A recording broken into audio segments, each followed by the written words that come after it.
স্বাগত নিউজ 24 সংবাদে। পুরো সংবাদে আপনাদের সাথে আছি আমি ফয়সাল মাহমুদ। দর্শক দেখছিলেন সংবাদ শিরোনামগুলি। চলে যাব পুরো খবরে। আওয়ামী লীগের নিবন্ধন স্থগিত করেছে নির্বাচন কমিশন। নির্বাচন কমিশনের সিনিয়র সচিব আখতার আহমেদ সোমবার রাত 9:15টার দিকে নির্বাচন ভবনে ব্রিফিংয়ে এই তথ্য জানান। কমিশনের দীর্ঘ 4 ঘণ্টার বৈঠক শেষে এই সিদ্ধান্ত জানান তিনি। স্বরাষ্ট্র মন্ত্রণালয় থেকে বাংলাদেশ আওয়ামী লীগ এবং তার অঙ্গ সংগঠন এবং ভাতৃপ্রতিম সংগঠনগুলোর কার্যক্রম নিষিদ্ধ করেছে।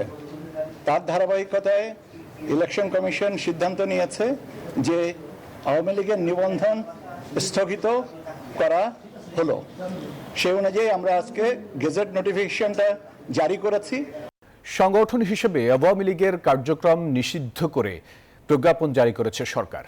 প্রজ্ঞাপন অনুযায়ী 5 আগস্টের পর থেকে আওয়ামী লীগ দেশকে অস্থিতিশীল করার চেষ্টা করছে, তাই তাদের কার্যক্রম নিষিদ্ধ করা জরুরি। ফলে এখন থেকে আওয়ামী লীগের সব ধরনের সভা সমাবেশ মিছিল অবৈধ ঘোষণা করা হলো। স্বরাষ্ট্র উপদেষ্টা জানিয়েছেন, এখন থেকে আওয়ামী লীগ আর কোনো কার্যক্রম করার চেষ্টা করলে তাদের বিরুদ্ধে কঠোর ব্যবস্থা নেওয়া হবে। ছাত্র জনতার প্রবল আন্দোলনের মুখে 5 আগস্ট পতন হয় আওয়ামী লীগের 16 বছরের স্বৈরশাসনের।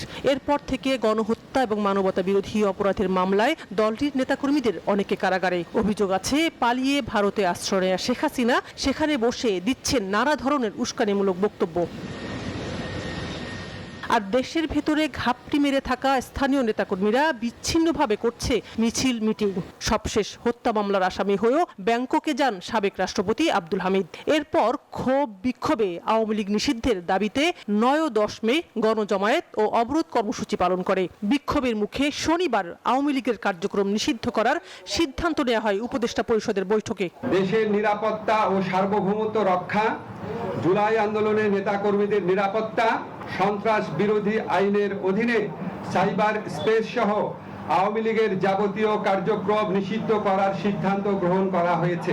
এই সিদ্ধান্তের দুদিন পর আওয়ামী লীগ এবং এর অঙ্গ সহযোগী সংগঠনের সব ধরনের কার্যক্রম নিষিদ্ধ ঘোষণা করে প্রজ্ঞাপন জারি করেছে স্বরাষ্ট্র মন্ত্রণালয়। প্রজ্ঞাপন অনুযায়ী বিচার শেষ না হওয়া পর্যন্ত তারা কোনো কার্যক্রম করতে পারবে না। আইন যেটা হয়েছে ওইটার আমরা ইমপ্লিমেন্ট করার দায়িত্ব হলো আমাদের। প্রজ্ঞাপনে যে ধরনের ইনস্ট্রাকশন আছে আমরা ওই ধরনের মতোই কাজ করব এবং আপনাদের অনুরোধ করব যেন আমরা ওই ধরনের ভাবে কাজ করে যেতে পারি। স্বরাষ্ট্র উপদেষ্টা বলেন, এই সিদ্ধান্তের পরও যদি আওয়ামী লীগ এবং তাদের সহযোগী সংগঠনের নেতাকর্মীরা দেশকে অস্থিতিশীল করার চেষ্টা করে তাদের বিরুদ্ধে কঠোর হবে আইন শৃঙ্খলা বাহিনী।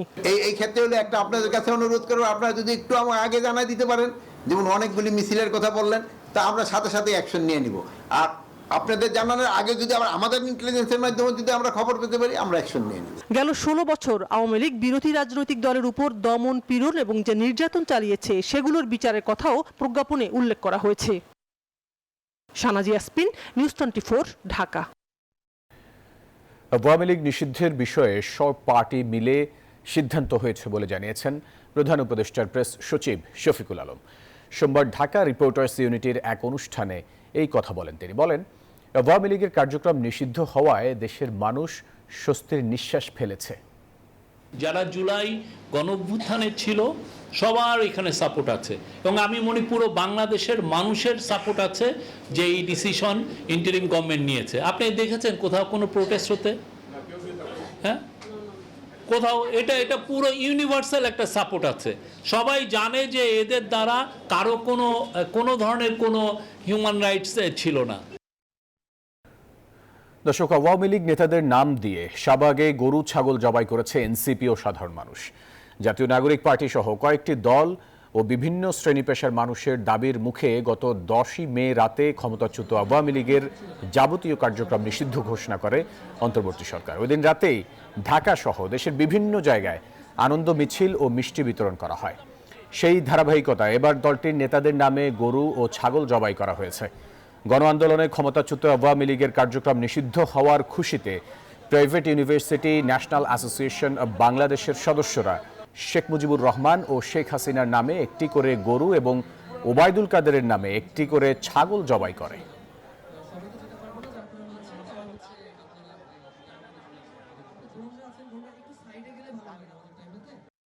কোনোভাবে যাতে আওয়ামী লীগ নামের কোনো দল বাংলাদেশে আর কোনোদিন রাজনীতি করতে না পারে। দুটা গরু, একটি ছাগল কোরবানি দেওয়া হয়েছে এবং এখানে সাধারণ সকল জনগণকে দাওয়াত দেওয়া হয়েছে এবং আনন্দ উল্লাস মূলত যেটা আওয়ামী লীগ নিষিদ্ধের জন্য। আওয়ামী লীগকে নিষিদ্ধ করা হয়েছে এবং আমাদের জুলাইপত্র ঘোষণা হবে, সেই জন্য আমরা জনগণের সাথে উল্লাস করার জন্য আমাদের এই আয়োজন। পুলিশের কাছে কোনো প্রাণঘাতী বা মারণাস্ত্র থাকবে না, আর খুব শিগগিরই পুলিশের কাছে থাকা সব মারণাস্ত্র জমা নেওয়া হবে বলে জানিয়েছেন স্বরাষ্ট্র উপদেষ্টা অবসরপ্রাপ্ত লেফটেন্যান্ট জেনারেল জাহাঙ্গীর আলম চৌধুরী। তবে আর্মড পুলিশ ব্যাটালিয়ন APBN এর কাছে থাকবে মারণাস্ত্র। স্বরাষ্ট্র মন্ত্রণালয় আইন শৃঙ্খলা সংক্রান্ত উপদেষ্টা পরিষদ কমিটির 9ম সভায় এসব সিদ্ধান্ত নেওয়া হয়। সোমবার সচিবালয়ে মন্ত্রণালয়ের সভাকক্ষে আইন শৃঙ্খলা সংক্রান্ত উপদেষ্টা পরিষদ কমিটির 9ম সভা। সভা শেষে সিদ্ধান্ত জানান স্বরাষ্ট্র উপদেষ্টা। বলেন, পুলিশের হাতে কোনো মরণাস্ত্র থাকবে না, অস্ত্র থাকবে আর্মড পুলিশ ব্যাটালিয়ন সদস্যদের হাতে। পুলিশের হাতে যেন আর কোনো মরণাস্ত্র না থাকে, এইগুলি তাদের জমা দিয়ে দিতে হবে। কোনো মরণাস্ত্র পুলিশের হাতে থাকবে না, বাট এপি ব্যাটালিয়নের হাতে থাকবে। এপি ব্যাটালিয়নের কাজ কিন্তু অন্য পুলিশের থেকে একটু ডিফারেন্ট, তাদের হাতে থাকবে। স্বরাষ্ট্র উপদেষ্টা আরও জানান, আগামীতে র্যাবকে পুনর্গঠন করা হবে, এজন্য একটি কমিটিও গঠন করে দেওয়া হয়েছে। ঈদুল আজহায় চাঁদাবাজি বন্ধে প্রতি হাটে 100 আনসার সদস্য থাকবে বলে জানান তিনি। হাইওয়ে পুলিশকে ইনস্ট্রাকশন দেওয়া হয়েছে এবং রাস্তায় যেন কোনো রকমের কোনো ধরনের চাঁদাবাজি না হয়। ইন্টেলিজেন্স অর্গানাইজেশনগুলি বলে দেওয়া হয়েছে, কোনো পয়েন্টে যদি চাঁদাবাজি হয় তারা ব্যবস্থা নেয়। গার্মেন্টস শ্রমিকদের বেতন ভাতা ঈদের আগে পরিশোধ করার নির্দেশও দেন স্বরাষ্ট্র উপদেষ্টা। গার্মেন্টস শ্রমিকদের বেতন ঈদের আগে পরিশোধ করে দিতে হবে। Marufa Rahman, news 24, Dhaka. Bangladesh power development board PDBর 172টি বিদ্যুৎ কেন্দ্রের তথ্য চেয়ে প্রতিষ্ঠানটিতে চিঠি দিয়েছে দুর্নীতি দমন কমিশন। সংস্থাটিতে আসা অভিযোগে বলা হয়েছে, বিগত আওয়ামী লীগ সরকারের আমলে বিদ্যুৎ খাতে প্রকল্প পাসসহ নানাভাবে হাজার কোটি টাকা আত্মসাৎ করা হয় এই খাত থেকে, যেখানে সংশ্লিষ্টতা রয়েছে সাবেক বিদ্যুৎ ও জ্বালানি প্রতিমন্ত্রী নসরুল হামিদ বিপুর। এদিন দুদকের আবেদনে সাবেক আইজিপি বেনজির আহমেদের স্ত্রী জিসান মির্জার দুবাইয়ে 2টি ফ্ল্যাট ও অ্যাকাউন্ট জব্দের আদেশ দিয়েছেন আদালত। বিদ্যুৎ ও জ্বালানির দ্রুত সরবরাহ বৃদ্ধির আইন পাশ হয় 2010 সালে, যার মেয়াদ পরবর্তীতে 2026 সাল পর্যন্ত পর্যায়ক্রমে বৃদ্ধি করে তৎকালীন আওয়ামী লীগ সরকার। আইনটি তখন বিদ্যুৎ খাতের ইনডেমনিটি নামে বহুল পরিচিতি পায়। এই আইনকে ঢাল হিসেবে ব্যবহার করে আওয়ামী লীগ সরকারের 15 বছরে বিদ্যুৎ খাতে হরিলুট চলে। দুদকের অভিযোগে বলা হচ্ছে, শুধু ক্যাপাসিটি চার্জের নামেই আত্মসাৎ হয়েছে 1 লাখ কোটি টাকা। সরকারের 3 মেয়াদে বিদ্যুৎ খাতে মোট ব্যয় হয় $2,830 কোটি। এদিকে বিদ্যুৎ সরবরাহের জন্য ভারতের আদানি গ্রুপের সঙ্গে আওয়ামী লীগ সরকার একটি চুক্তি করে, যেখানে NBR শুল্ক ও কর অব্যাহতির মাধ্যমে প্রায় $40 কোটি কর ফাঁকি দেয়া হয়। এমন একটি অভিযোগও অনুসন্ধান করছে দুদক। এরই ধারাবাহিকতায় 2009 থেকে 2024 সাল পর্যন্ত 172টি বিদ্যুৎ কেন্দ্রের বিল পরিশোধ, বকেয়া, চুক্তিসহ সকল ধরনের নথিপত্র তলব করে PDBতে সম্প্রতি চিঠি দিয়েছে দুদক। প্রকল্প পাশ করানো, সরকারি জমি দখল, ভুয়া প্রকল্প দেখিয়ে ঋণ গ্রহণপূর্বক আত্মসাৎ সহ নানা অভিযোগে দুর্নীতি দমন কমিশনের এ বিষয়ে একটা অনুসন্ধান চলছে। সংশ্লিষ্ট অনুসন্ধানকারী কর্মকর্তা এইসব কাগজপত্র চেয়ে বাংলাদেশ বিদ্যুৎ উন্নয়ন বোর্ডের চেয়ারম্যান মহোদয় বরাবর একটি পত্র প্রেরণ করেছেন। এদিকে দুর্নীতির অভিযোগে আলোচিত সাবেক আইজিপি বেনজির আহমেদের স্ত্রী জিসান মির্জার নামে দুবাইয়ে বুর্জ খলিফায় একটি সহ মোট 2টি ফ্ল্যাটের সন্ধান পেয়েছে দুদক। এ ঘটনায় জিসান মির্জার 2টি ফ্ল্যাট ও 2 অ্যাকাউন্ট জব্দের আদেশ দিয়েছেন আদালত। বদরুল আলম শাওন, নিউজ 24, ঢাকা। বাংলাদেশের স্বাস্থ্য খাত স্বাস্থ্যহীন অবস্থায় আছে। একে অপরকে দোষ না দিয়ে সবাই মিলেই পরিস্থিতির পরিবর্তন ঘটাতে হবে।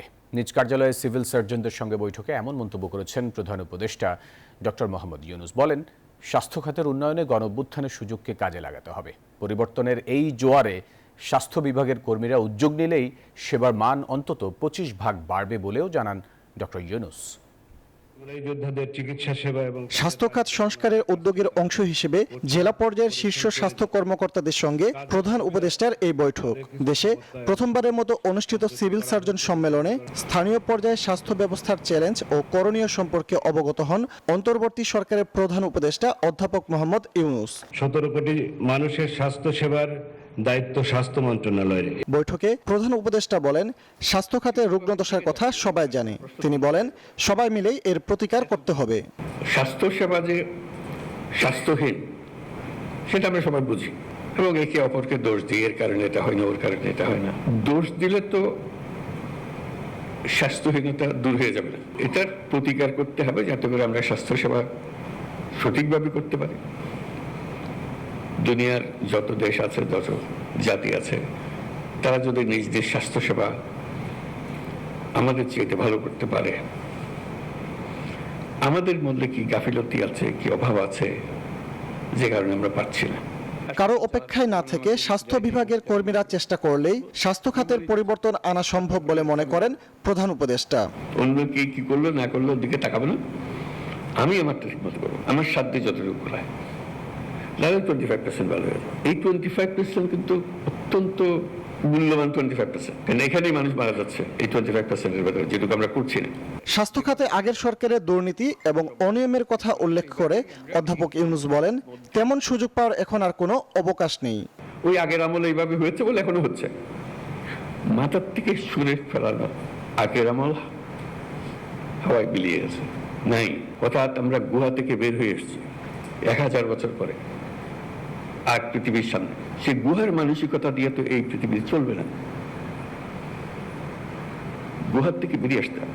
প্রধান উপদেষ্টা বলেন, সীমাবদ্ধতার মধ্যেও যতটুকু সুযোগ পাওয়া যায় তা কাজে লাগাতে হবে, তাহলেই বাংলাদেশের স্বাস্থ্য সেবায় আসবে বিরাট পরিবর্তন। আমরা যারা আছি, আমরা যা করি তাই বাংলাদেশের স্বাস্থ্যসেবা। ফজলে রাব্বি সৌরভ, নিউজ 24, ঢাকা। সরকারি ব্যবস্থাপনায় যাওয়া হজযাত্রীরা শতভাগ ভিসা পেয়েছেন। বেসরকারি মাধ্যমেও ভিসা পেয়েছেন 99% হজযাত্রী, এমনটি জানিয়েছেন ঢাকা হজ অফিস। এছাড়াও হজ যাত্রায় 13 দিন শেষে 96 ফ্লাইটে মক্কার উদ্দেশ্যে ঢাকা ছেড়েছেন 40,627 জন। তাদের প্রায় সবাই এরই মধ্যে মক্কা পৌঁছেছেন। বিভিন্ন জটিলতায় যাদের মক্কা যাত্রা আটকে গিয়েছিল তারাও ভিসা পেয়েছেন বলে জানিয়েছে হজ অফিস। দ্রুত সময়ের মধ্যে বাকিরা ভিসা পাবেন বলেও জানানো হয়েছে। মক্কা গিয়ে আরও এক বাংলাদেশির মৃত্যু হয়েছে, আর এ নিয়ে মোট মারা গেলেন 6 বাংলাদেশি। পরিবারের সম্মতিতে সৌদিতেই তাদের সবার দাফন করা হয়েছে।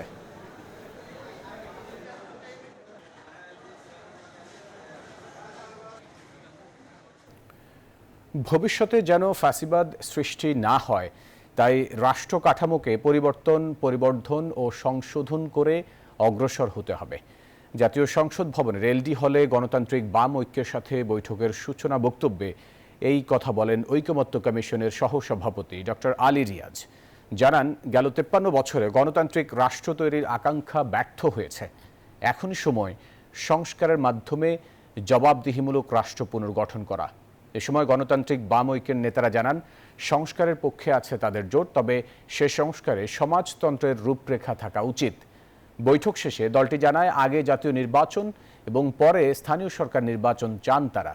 কমিশনের দেয়া 166টি সুপারিশের মধ্যে 134টিতে একমত গণতান্ত্রিক বাম ঐক্য, 6টিতে আংশিক, বাকি 26টিতে ভিন্ন মত রয়েছে দলটির।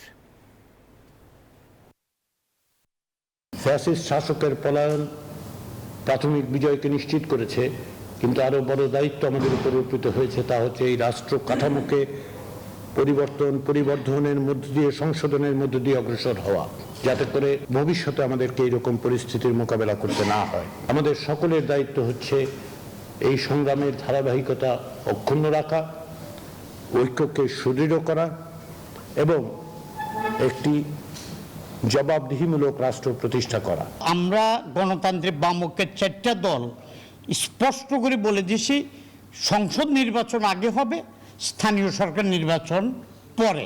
নির্বাচনের টাকার খেলা পেশি শক্তি এবং নির্বাচনে আপনার এই যেন এটা বন্ধ হয়। আসন্ন কোরবানির ঈদে মহাসড়কে বসানো যাবে না কোনো ধরনের পশুর হাট। এই যাত্রায় ঘরে ফেরা মানুষের ভোগান্তি কমাতে এমন সিদ্ধান্তের কথা জানিয়েছেন রেলপথ উপদেষ্টা ফৌজুল কবির খান। আর মহাসড়কে পরিবহন চাঁদাবাজি বন্ধে প্রশাসনকে দেয়া সরকারের কঠিন নির্দেশনার কথা জানিয়েছেন স্থানীয় সরকার ও পল্লী উন্নয়ন উপদেষ্টা আসিফ মাহমুদ। ঈদ মৌসুমে মহাসড়কের সবচেয়ে বড় বিড়ম্বনার নাম যানজট। আর কোরবানির ঈদে এই যানজটের মূল কারণ হয়ে দাঁড়ায় পশুর হাটগুলো। ন্যূনতম নিয়মের তোয়াক্কা না করে করা পশুর হাটের ব্যাপারে এবার ভিন্ন উদ্যোগ নিয়েছে সরকার। আসছে কোরবানির ঈদে মহাসড়কে বসানো যাবে না পশুর হাট, থাকছে বিভিন্ন নির্দেশনা। সোমবার রাজধানীর বিদ্যুৎ ভবনে অংশীজন সভায় এ সিদ্ধান্ত জানান উপদেষ্টা ফৌজুল কবির খান। মহাসড়ক থেকে দূরে যাতে হাট বসানো হয় এবং এটা সীমানা নির্ধারণ করে দেওয়া হবে এবং এটা মনিটরিং করা হবে। টাকা পয়সা যাতে চিন্তায় না হয় সেই জন্য আমরা ব্যাংকগুলোকে বলবো যে কোরবানির হাটের সাথে তারা যাতে ব্যাংকের বুথ করেন, যাতে তারা যেখানে তারা টাকা জমা দিতে পারে। একই সভায় রেলপথ মন্ত্রণালয়ের সচিব মোহাম্মদ ফাহিমুল ইসলাম জানান, ঈদের আগাম টিকিট বিক্রি শুরু হচ্ছে 21 মে, আর ফিরতি টিকিট পাওয়া যাবে 30 মে থেকে। বর্তমানে মনে হয় স্ট্যান্ডিং টিকিটের সংখ্যা হচ্ছে 25 কারণ আমি যেটা হয় সমস্যা আমরা বিভিন্ন স্টেশন ঘুরে দেখেছি যে যারা এসি কম্পার্টমেন্টে টিকিট করেন তারা একটু কমফোর্টে যেতে চান, তারা এক্সট্রা পে করছে, বেশি পে করছে, বেশি স্ট্যান্ডিং হয়ে গেলে তারা ওখানে গিয়ে হানা দেয়, ওখানে গিয়ে বসে। এদিকে মহাসড়কে পরিবহনে চাঁদাবাজি নিয়ন্ত্রণে প্রশাসনকে কড়া নির্দেশনা দেওয়া হয়েছে বলে জানান স্থানীয় সরকার ও পল্লী উন্নয়ন উপদেষ্টা আসিফ মাহমুদ। চাঁদাবাজি কিংবা যে কোনো ধরনের অভিযোগ আপনারা সংশ্লিষ্ট কর্তৃপক্ষকে দেবেন, আর সবাইকে নির্দেশনা দেওয়া আছে যাতে করে এগুলোর ক্ষেত্রে কুইক রেসপন্সটা দেওয়া যায়। শাহরিয়ার শৌমিক, নিউজ 24, ঢাকা। রাজধানীতে এশিয়া প্যাসিফিক বিশ্ববিদ্যালয়ে সিএসই বিভাগের ক্যারিয়ার ডেভেলপমেন্ট ক্লাবের আয়োজনে বিশেষ প্রতিযোগিতার আয়োজন করা হয়েছে। এতে অংশ নেন শিক্ষার্থীরা। আইডিয়াথন হল ক্যারিয়ার ডেভেলপমেন্ট ক্লাবের এই আয়োজনের মূল লক্ষ্য তরুণদের মধ্যে উদ্ভাবন এবং সৃজনশীলতা বৃদ্ধি করা। এটি শিক্ষার্থী উদ্যোক্তাদের একটি প্ল্যাটফর্ম তৈরি করবে আশা আয়োজকদের। এই আয়োজনে উপস্থিত ছিলেন এশিয়া প্যাসিফিক বিশ্ববিদ্যালয়ের উপাচার্য অধ্যাপক ডক্টর কামরুল আহসান, ইঞ্জিনিয়ারিং স্কুলের ডিন অধ্যাপক doctor GR Ahmed Jamal, CSE বিভাগের প্রধান ডক্টর শাহ মুর্তুজা রশিদ আল মাসুদ সহ শিক্ষক শিক্ষার্থীরা। বসুন্ধরা ইন্টারন্যাশনাল কনভেনশন সিটিতে শুরু হয়েছে 2 দিন ব্যাপী আন্তর্জাতিক ডেনিম এক্সপো। এতে অংশ নিয়েছে বিশ্বের 13টি দেশের 57টি প্রতিষ্ঠান। আয়োজকরা বলছেন 2025 সালের প্রথম প্রান্তিকে যুক্তরাষ্ট্রে বাংলাদেশের তৈরি পোশাক রপ্তানি 26.64% বেড়েছে। অস্থির আন্তর্জাতিক বাজার ও শুল্ক নীতির মাঝেও বাংলাদেশ তার প্রতিযোগিতামূলক অবস্থান বজায় রাখতে সক্ষম হয়েছে। এই আয়োজনে অনুষ্ঠিত হচ্ছে 2টি বিশেষ প্যানেল আলোচনা। প্রথম দিনে হয়েছে ওয়াশিং প্রক্রিয়ার দৃষ্টিকোণ থেকে বাংলাদেশের ডেনিম শিল্পের অগ্রগতি শীর্ষক আলোচনা।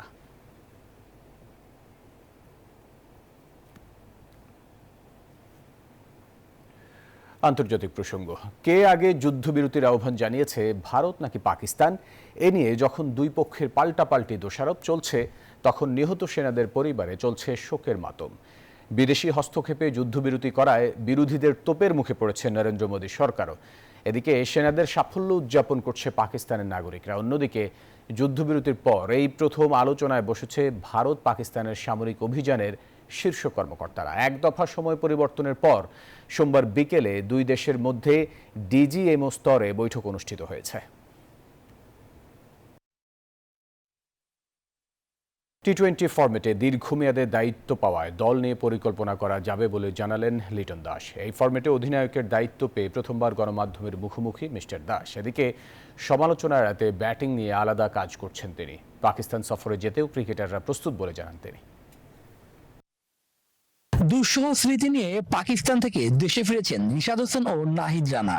দুদিন বিশ্রামে কাটিয়ে আবারও সেই চিরচেনা মিরপুরে ম্যাচের আবহে হোম অফ ক্রিকেটে চলল অনুশীলন। ফ্লাডলাইটের নিচে ব্যাট বলের অনুশীলনে দূর থেকে হেড কোচ সিমন্সের নজর। আরব আমিরাত সিরিজ খেলতে বুধবার দেশ ছাড়বে টিম টাইগার্স। এরপর পাকিস্তান সফর, যদিও তা নির্ভর করছে দুদেশের বোর্ডের উপর। তবে পাকিস্তান সফরে খেলতে প্রস্তুত ক্রিকেটাররা। দুই বোর্ডের মধ্যে কথোপকথনের মাধ্যমে জিনিসটা আগাবে। যদি বিসিবি মনে করে আমরা ওখানে ক্রিকেট খেলতে যাওয়ার মতন সিচুয়েশন যদি থাকে, আমরা অবশ্যই খেলতে যাব ওখানে। ক্যাপ্টেন্সির দায়িত্ব পেলেও ব্যাটিং পারফরমেন্সের কারণে সমালোচনা পিছু ছাড়ছে না এলকেডির, সে বিষয়েও জবাব দিলেন সংবাদ সম্মেলনে। ক্রিকেটার একটা সিরিজ দুইটা সিরিজ খারাপ খেলে দেন আবার কাম ব্যাক করে, তো আমি ওই চেষ্টাটাই করব আমি যেন আবার আমার যে খেলার যে ধরন বা প্যাটার্ন, আমি যে ধরনের প্লেয়ার সেটা যেন বাংলাদেশকে দিতে পারি। আমি পারফর্ম করলে ডেফিনেটলি বাংলাদেশ টিমও অনেক হেল্পফুল হবে এখানে। টাইগারদের সিনিয়র সহকারী কোচ মোহাম্মদ সালাউদ্দিনের মতে বাংলাদেশের প্রেক্ষাপটে অধিনায়কত্ব করা বেশ কঠিন, কিন্তু সেটি মনে করেন না লিটন দাস। ক্যাপ্টেনশিপ করা কঠিন, দেখেন স্যার যেহেতু বলছে হয়তোবা উনি অনেক কিছু ফাইন্ড আউট করে জিনিসটা বলেছে, আমি অত লং টাইম কখনো করিনি, সো পার্টিকুলার সিরিজে আমি করেছি, আমার জন্য খুব একটা বদার ফিল হয়নি।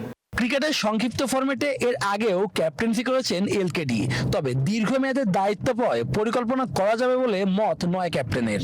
আমার যে প্ল্যানিংগুলো ছিল হয়তোবা তাৎক্ষণিক সিরিজের জন্য ছিল, বাট যেহেতু এখন লং টাইমের একটা সুযোগ এসেছে, তো প্রত্যেকটা ক্ষেত্রে আমার ফিউচার ওরিয়েন্টেড থাকবো। মরুর বুকে টাইগাররা 17 ও 19 তারিখে খেলবে 2 ম্যাচে টি20। শুভদেবনাথ, নিউজ 24, ঢাকা। দর্শক, এই ছিল সংবাদ। এতক্ষণ সাথে থাকার জন্য ধন্যবাদ সবাইকে।